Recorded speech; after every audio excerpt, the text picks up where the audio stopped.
Alors il y a plein de choses à dire. Déjà c'est une immense joie d'être là en tant qu'artiste, président du jury. Bon, c'est la première fois que je suis président de quelque chose, hein.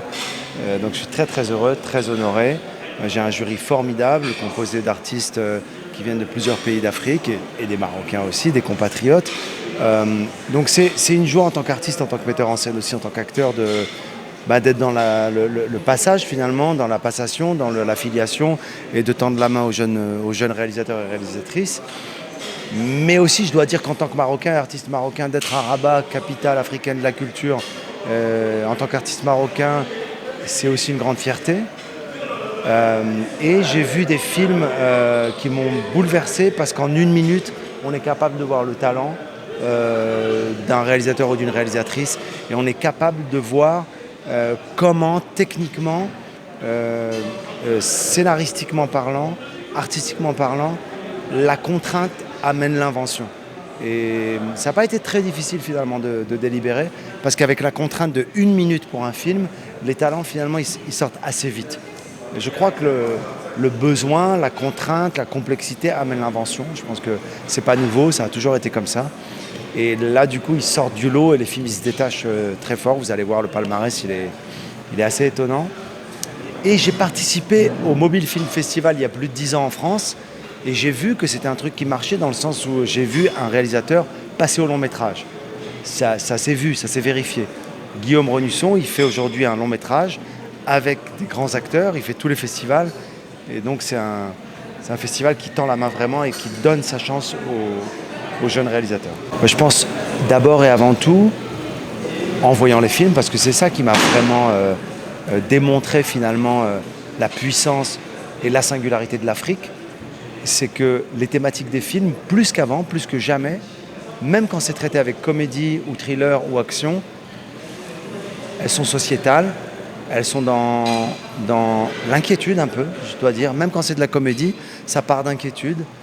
Et on est sur des thématiques, non pas qu'elles n'existaient pas avant, mais il y a une priorité à ça, c'est-à-dire la vision.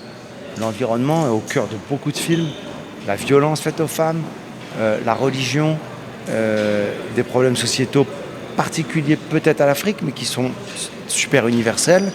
Et il y a un besoin de se raconter. Donc ça m'a vraiment bouleversé. Et en 1 minute, arriver à parler d'immigration, de clandestinité, de rêve d'ailleurs, de religion, c'est un exploit, hein. Donc c'est assez singulier, c'est assez puissant. Une grande leçon à tirer de ce festival, qui est d'abord et avant tout, si tu as une idée, si tu as envie de faire un film vraiment, si tu as des choses à dire, prends ton téléphone et filme. J'ai entendu plusieurs grands réalisateurs dire ça, des Français, des Américains, dire ne vous bloquez pas à la prod, au budget. Certes, c'est le nerf de la guerre et on a besoin d'argent pour faire des films, mais c'est pas vrai qu'on peut pas en faire sans argent. Et je crois même qu'on est très gâtés d'ailleurs. À l'heure où j'ai entendu certains discours en France de réalisateurs se plaindre, et j'aimerais qu'ils viennent faire un tour et qu'ils voient comment les jeunes réalisateurs et réalisatrices en Afrique, en 1 minute, avec rien, racontent des histoires et rêvent d'une bourse de quelques euros pour faire un film.